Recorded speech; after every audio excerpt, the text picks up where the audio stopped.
Hello there. Welcome to Just the Discs. We talk about Blu-rays here on this channel. And today I'm talking about one of my favorite labels, and I've talked about them a lot here for good reason. And that is Indicator. They are, of course, findable at powerhousefilms.co.uk. They release things overseas and domestically. The group I am talking about here of Blu-rays, I believe, are all Region B locked. So bear that in mind and have your region free players ready if you'd like to order any of these. I'm going to start with an older one that came out a little earlier this year and then go into some titles from July. So we're going to start with Death of a Gunfighter. Now this is something of a discovery for me, a movie that I had not seen prior to this Blu-ray, and it's one that I probably would have seen earlier if not for, well, I mean, I guess the credited director is listed. Okay, let me get into it here. When this movie came out in 1969, it is credited with the director Alan Smithee, and Alan Smithee, as some people know, is a, I guess, Directors Guild way of placing a credit on a film that the directors have taken their names off of, or the director has taken his name off of. In this case, it's two directors. And apparently in 1969, this was still a relatively new thing. So there were some reviewers, including Roger Ebert, that were praising Alan Smithee for his directorial prowess. But Alan Smithee, in this case, represents two directors. One by the name of Robert Totten, who apparently was mostly a TV guy. I don't really know his stuff, but I know he did a good portion of this film, and it's pretty well put together, so kudos to that. But he walked off the film after 25 days, and I guess cited creative differences with the star of the film, as you can see there, Mr. Richard Widmark, and then was replaced by Don Siegel. And, you know, if you tell me there's a Don Siegel Western I haven't seen, you've got my attention. So, anyway, Don Siegel had just worked with Widmark on the cop drama Madigan, which has also been put out by Indicator. I can't remember if I've talked about that on the channel or not, but definitely a worthwhile cop drama from Don Siegel and Richard Widmark, who I'm a big fan of. And, you know, anyway, so they could work together really well, and he finished off the film, I think, in a couple weeks. But when it came to determining the final credit, Widmark did not want Robert Totten's name on the movie, and Siegel didn't feel like he had done enough to take full credit, you know, for the movie, because he didn't get to meet with the, you know, department heads and things like that. He just kind of came in and finished it, and he's like, a director's job is more than just calling action. So he didn't feel like he had really earned a credit on this one. So they decided that the Alan Smithee solution. But anyway, it's something of a forgotten film, I think, and that is not just because of the director thing. I think it's in part because of the year it comes out in 1969. And I'll get into what this movie's about in a minute, but I just want to give a kind of a context. So 1969, a big watershed year for the Western genre. You have things like True Grit with John Wayne, a lot of End of the West, you know, New West kind of, well, not New West, but just like a new type of Western, gritty Western kind of thing happening. So True Grit's coming out. Butch Cassidy and the Sundance Kid was shaping up to be maybe the most successful Western ever in terms of box office. And then on top of that, you have things like Leone's Once Upon a Time in the West, and of course The Wild Bunch, all came out that year. These are just incredible, you know, all-timer kind of Westerns.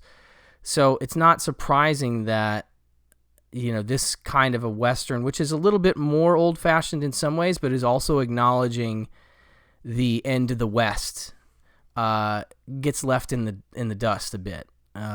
Anyway, it's a really neat movie, and it's about a town that is trying to clean up and civilize themselves I want to say around the turn of the century. This is the time of the beginnings of the motor car, and they have really kind of made an effort to make their town more desirable for businesses to come in. They have a town council, and Richard Widmark, of course, is the old sheriff that's been the sheriff in this town for 20 years. He still patrols the streets with his horse every night, and he is a gunfighter. He is a, if need be, a killer, somebody who will stop people with his guns, in a lawful way, in a self-defense kind of way, but still the townspeople are starting to see that as something that is of the past, something uncivilized that they want to get rid of. So the idea that they want to get him out of the town is forefront to their plans to make the town better, and he doesn't want to go. He has been there for 20 years, and so he's like, you said I could have this job until I didn't want it anymore, and I still want it. And so he and the town council are kind of going head to head. He's like, I'm not leaving. So they have to call in a county sheriff played by John Saxon, who actually was, we find out, Marshall Patch. That's Widmark's deputy that he helped get elected to county sheriff to try and get him arrested for a complaint. There's an incident at the beginning of the movie where he ends up shooting a guy who's shooting at him. And I won't go into the details, but the town is, saying that's kind of the last straw. This is the last time this, crude man, savage, is going to kill somebody this way. And yeah, so the county sheriff thing doesn't work out. Then we've got some other people that are just out and out saying, I'm going to kill him myself. And it's kind of a sad movie in that way, but Widmark is really good. He's got a relationship with Lena Horne, who sings like a song at the beginning and end, and she runs the town brothel/saloon, which I guess is still okay for the moment. Although the doctor, played by Dub Taylor, who I love him as a doctor, is a pretty great choice. At one point is asked to go and check all the girls for diseases, and I guess that's their way of making sure that this is a proper brothel. Anyway, it has a really great cast. Carol O'Connor is in there, Kent Smith, Dub Taylor, John Saxon. There's this guy, he plays J.P. Sands. His name's Morgan Woodward. He plays J.P. Sands in Girls Just Want to Have Fun. He's the rich dad of the rich girl, and I'll always remember him from that forever. But he's sort of the head of the town council, and he's a really great sort of snooty guy in this. But Carol Connor, really, really good. There's some really fun stuff with him towards the end. Royal Dano, Kathleen Freeman, you don't really even get to see. Harry Carey Jr. And I was watching last night, and my wife walked by the TV, and there's one shot of O.J. Simpson, weirdly, just peeking out of a doorway at one point. I'm like, what the heck is that? That's bizarre. So it's a movie that's a bit like, if you haven't seen, or if you have seen The Gunfighter with Gregory Peck, it's not as good as that movie. That came out from Criterion, but it's a similar case of like this famous gunfighter who keeps getting challenged by people, and he keeps ending up having to kill young guys that think they can outshoot him, and he's kind of cursed in that way. And every time he kills somebody in a town, they're just like, get the hell out of here. We don't want you around here. But anyway, this has a great shootout ending that goes on for like 15 minutes or something, and it definitely elevated the movie, which was, it was good, but it just went up a notch towards the end. So anyway, I was impressed with this one. I'm glad that Indicator put it out. Definitely a movie that I had sort of lost track of. This one actually came out, I think, in February, but it was a UK Blu-ray premiere. It has an audio commentary with screenwriter and novelist C. Courtney Joyner and film historian Henry Park. That's brand new. Something called Man Out of Time. Also new, a film historian, Neil Senior, discussing the film's complex production history, which is, I definitely took some notes from that and pulled those through when I was talking about the film at the beginning. Something called Siren Song, that's also new, that's 24 minutes. Richard Dyer, author of Stars, considers the career of the actor, singer, and activist Lena Horne. Exercise number 1, 1962, 10 minutes, a rare short film based on the Ira Wolf short story Off the Highway and starring Richard Widmark, made by students of USC's cinema department under the supervision of Fred Zinnemann. So that's a cool little inclusion. Then we have a 40-page booklet, and this includes, of course, there's a reversible artwork as well. This 40-page booklet includes a new essay by Paul Duane, an archival interview with Lena Horne, and an extract from Don Siegel's autobiography, an overview of contemporary critical responses, etc.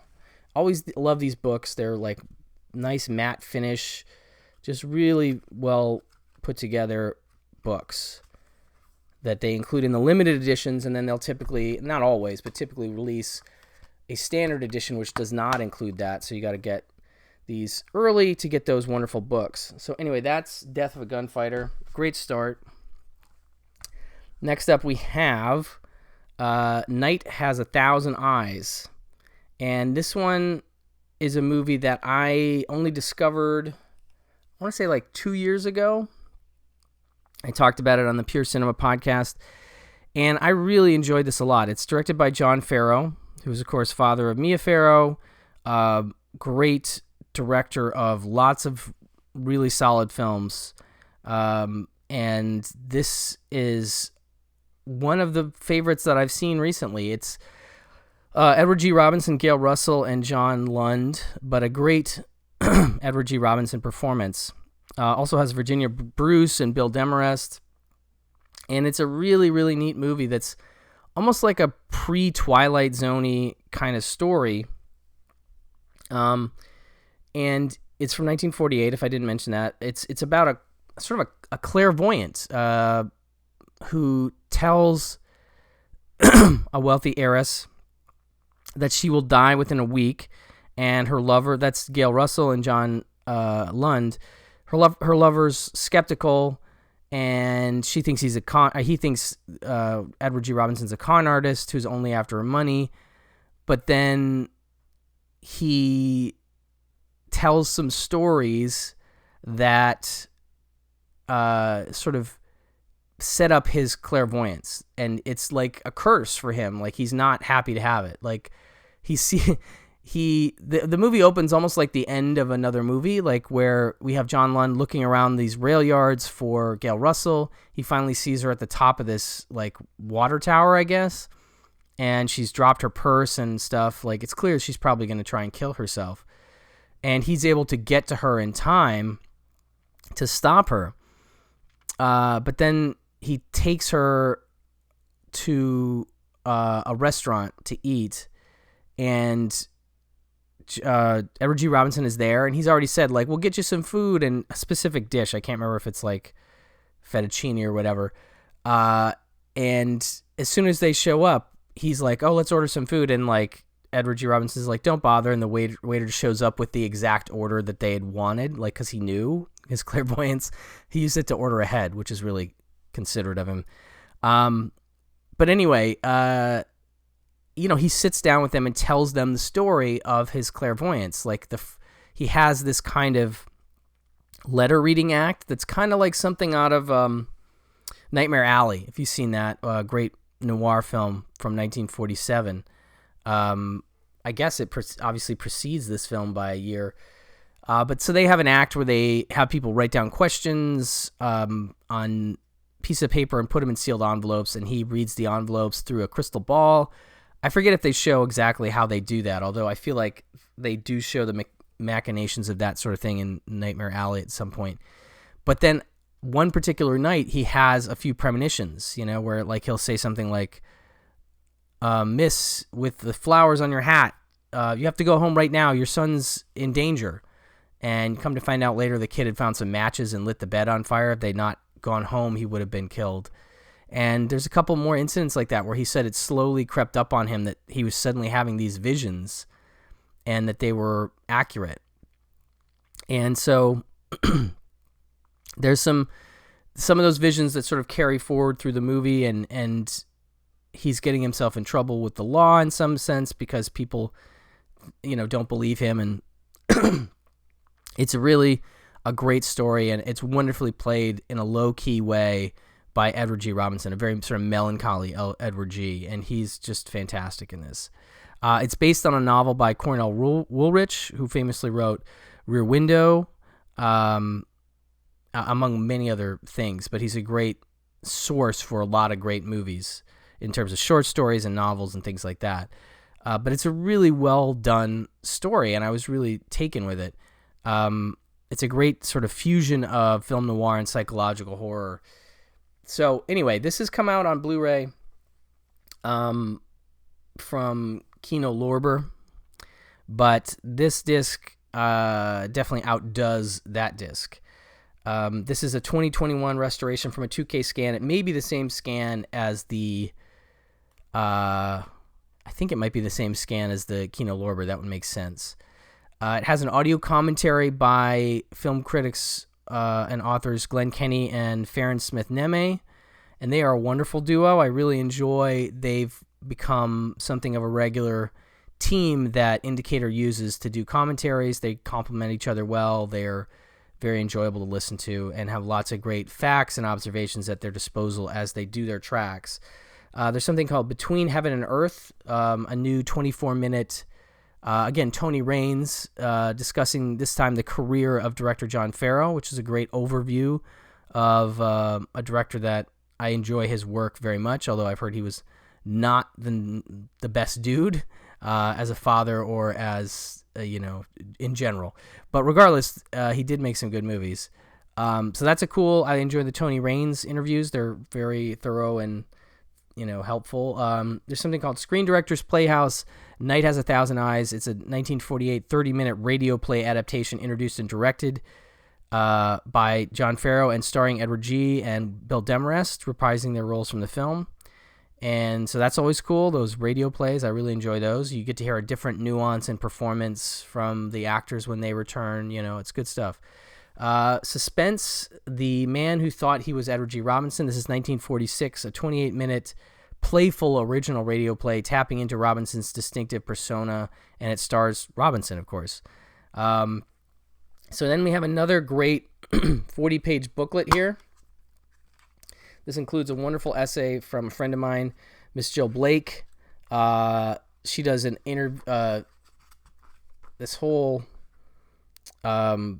essay on Edward G. Robinson himself. It's really good stuff. Highly recommended. In addition to that, there are archival interviews with actors John Lund and Gail Russell, an archival profile of screenwriter Jonathan Latimer, and an overview of contemporary critical responses.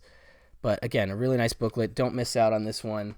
Another reason why this disc is better than the Kino is you get these essays and the commentary and the extra stuff. So highly recommended. This is a big one for me. I really like this movie a lot. That's Night Has a Thousand Eyes.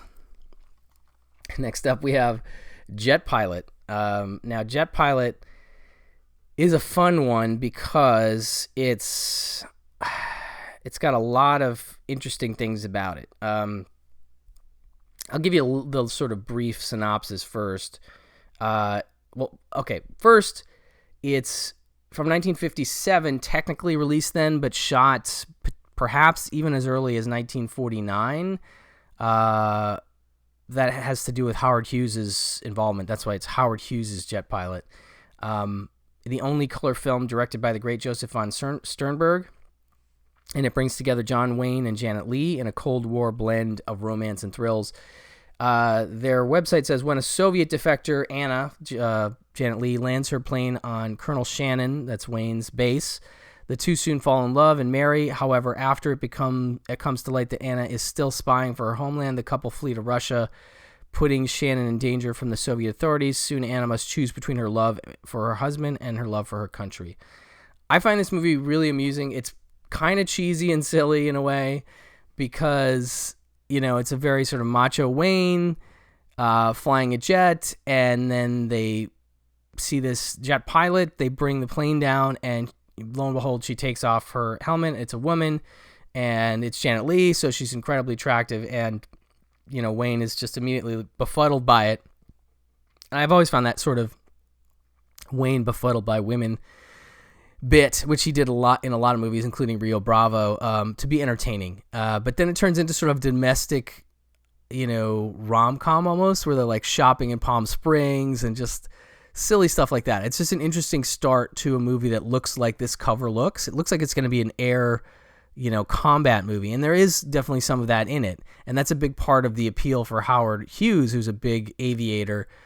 See Scorsese's film The Aviator. But I don't know. It's just such an interesting combination of things. It's written and produced by Jules Furthman, who did Blonde Venus, among other things, with von Sternberg. And it's famous for its extended period of post-production at the hands of Howard Hughes. But it was hailed by critic Andrew Sarris as a precursor to Stanley Kubrick's Dr. Strangelove. I'm not sure if I'm willing quite to go to that level of satire, but I mean, you could say that is there, and certainly Furthman is not somebody to write frothy comedies. He's more inclined to be doing something with a little more bite to it, so that makes sense. But so this, like I said, started either in 1951, based on something Andrew Sarris had written in his von Sternberg book, or there was some research done by the studio, and they thought that it could have even started in 1949.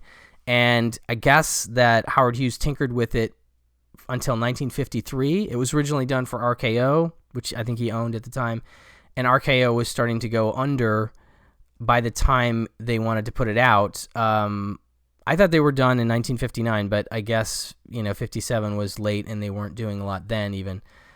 So it's released as a Universal picture, and as with The Outlaw with Jane Russell, where her outfits were designed to, accentuate her figure, Howard Hughes again seems to do the same thing with Janet Leigh here.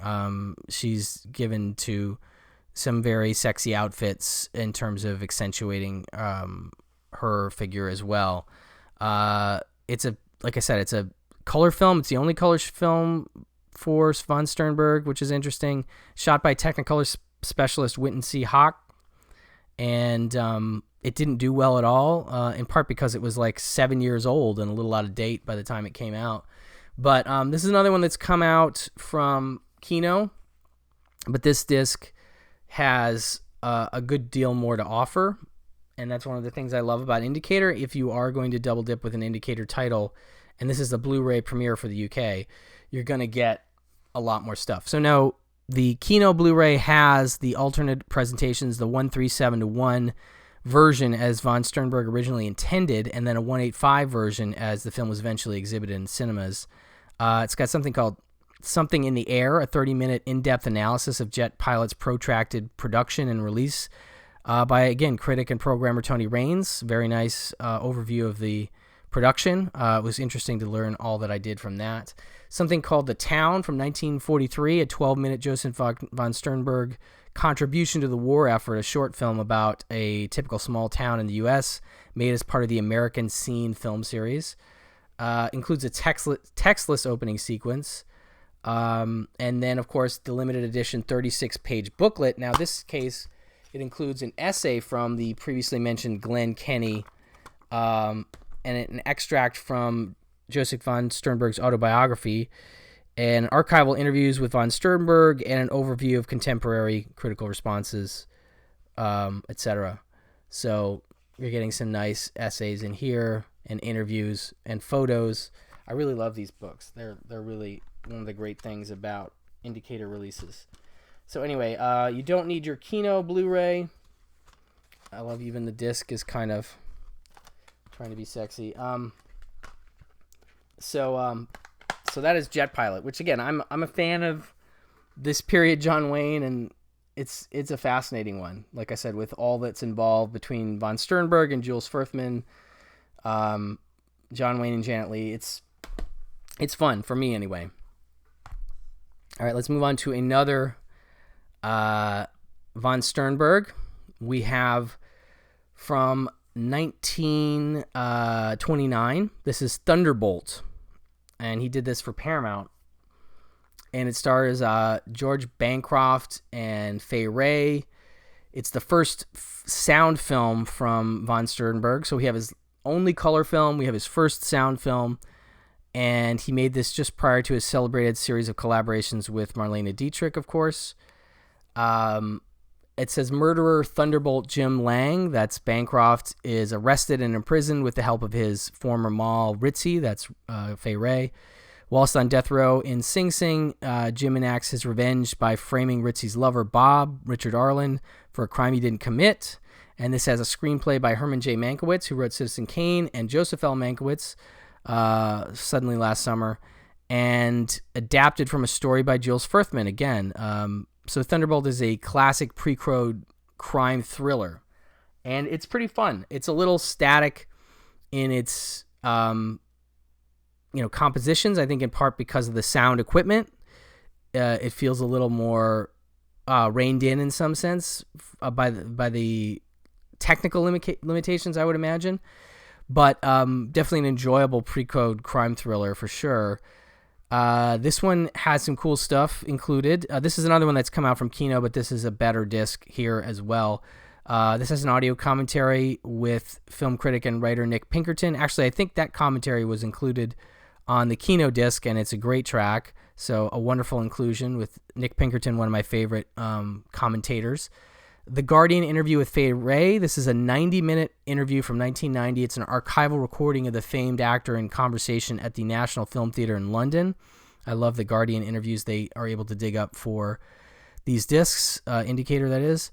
Sound and Vision. This is a brand new 46-minute extensive discussion of Joseph von Sternberg's classic by writer and film programmer Tony Raines again. So those three things alone, I think, really make this worthwhile. But then, of course, we also have the limited edition 36-page booklet with, in this case, a new essay by Pamela Hutchinson, an account of the film's production, and an extensive overview of contemporary critical responses. This is a UK premiere on Blu-ray. So that's another von Sternberg for this. And all these have reversible artwork, which is pretty cool. I think Indicator does a nice job with always providing that with their limited editions. Lastly, we have, tying into, of course, von Sternberg, we have a Marlene Dietrich movie. This is called The Song of Songs, and it's directed by Ruben Mamoulian from 1933. Dietrich took a break from her classic run of films with von Sternberg to make this film, and it's an atmospheric romantic drama co-starring Brian Ahern and Lionel Atwill. I'm a big fan of Lionel Atwill. A peasant girl, Lily, that's Dietrich, moves to Berlin, where she falls in love with a sculptor, Richard, that's Ahern, for whom she poses, and then when Richard gets cold feet, Lily enters into an unhappy marriage with a wealthy baron, that's Atwill, but longs to return to her true love. So a sort of unrequited love story. Ravishingly shot by director Ruben Mamoulian, who did Dr. Jekyll and Mr. Hyde, among others, and co-written by Samuel Hoffenstein, An American Tragedy. The Song of Songs is an exquisite and daring pre-code melodrama. So I haven't had a chance to watch this one yet, but I'm very curious to check it out. Mamoulian's a very fascinating director who I've just really scratched the surface with. I haven't seen a ton of his stuff. Blood Money was one that I remember Danny Perry talked about in his Cult Movies books. And there's a few others besides Dr. Jekyll and Mr. Hyde. But definitely a very capable director of this period, and I think underrated and under-discussed. So this disc includes an audio commentary from film historian David Del Val from 2020. I think this has also come out from Kino, and this is a UK Blu-ray premiere, but I think that commentary was included on the Kino disc. Don't quote me. That would make sense, though. Then we have something called the Mamoulian Touch, 2023, a 33-minute featurette with writer and critic Jeff Andrews assessing the Song of Songs and its place within the career of director Ruben Mamoulian. Lux Radio Theater adaptation of the Song of Songs from 1937. Radio play adaptation of the film's screenplay featuring the returning cast members Marlene Dietrich, Lionel Atwill, and Douglas Fairbanks Jr. And then, of course, now we have a 40-page limited edition booklet, or book, included in this one. And this has New essay by Rick Buren.